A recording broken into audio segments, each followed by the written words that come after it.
What it do? Okay, let me do that again.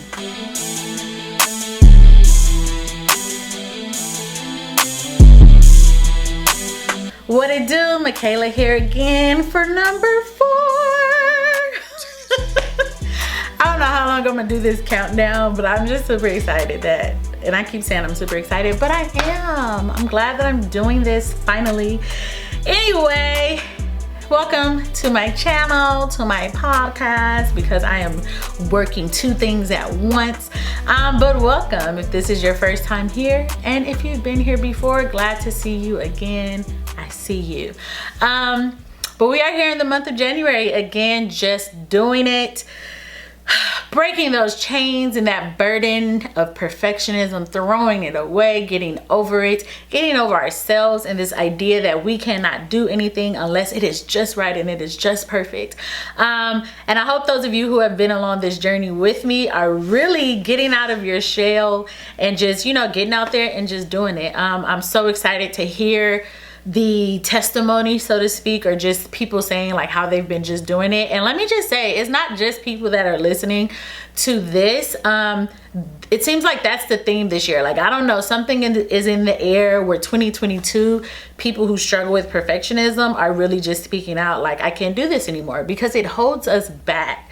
It holds you back from so many things, and it's kind of like the only thing that's getting in your way is you. I think Kierra Sheard, gospel singer, has a song that said, deliver me from my inner me, right? Because a lot of times we're the ones getting in the way of whatever it is that we're going after. So we are here, I am here, number 4, and today, what did I want to talk about today? Why do I always forget what it is that I wanted to talk about?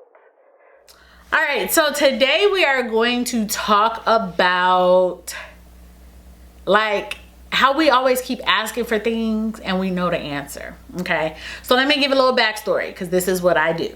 I'm a teacher, and one of my biggest pet peeves, a middle school teacher, that I have is when my students come to me and they ask me questions that they know the answer to. Now, before you start thinking like, oh gosh, but you're a teacher, your students should be able to ask questions, why does that irritate you? No, I'm talking about things they know the answer to. For example, in my classroom, I have a tower of drawers, 2 drawers for each class period. There's an inbox and then there's an outbox. The inbox is where I have students turn in their assignments. The outbox is where, once I've graded assignments, I put those things in the outbox. Someone in the class comes and gets them, passes them back out. Or if you're a student who wants to see what it is what grade you got on something, or you said you turned in something, whatever the case may be, if it's in the outbox, that means that I've already received it and I've graded it, okay? Inbox, outbox. That is where you turn in work in my class. On the rare occasion, I may tell students to bring it to my desk, but that is very rare. That is like a quiz, a test, something that I am immediately taking and putting on my desk. So, 4 months into the school year, 3 months in, 2 months in, 5, 6, 7 months in, students will still ask when they're working on an assignment and they need to turn it in. I will still have somebody ask, where do I turn this in? Or they'll say, do we put it in the inbox? Now listen, where else do you turn it in? Like, I really don't like when they do that. And they know, like, I love my students, but like, I be like, come on, you know the answer to this. And I give them a certain look. I don't even have to say nothing. It's like being a parent, and I'm not a parent, but I had a parent, so I know how when my mom gives me a certain look, I know what that means. My students know what my looks mean. When I give them the look, they go straight to the inbox, because they know that that is where you're supposed to turn in stuff in my class. So then I thought about it, and it occurred to me in one of my frustrating moments that some of us do God like that. So like, there's things that we can keep asking God or wanting confirmation on, that He's given us an answer, or that He's given us confirmation.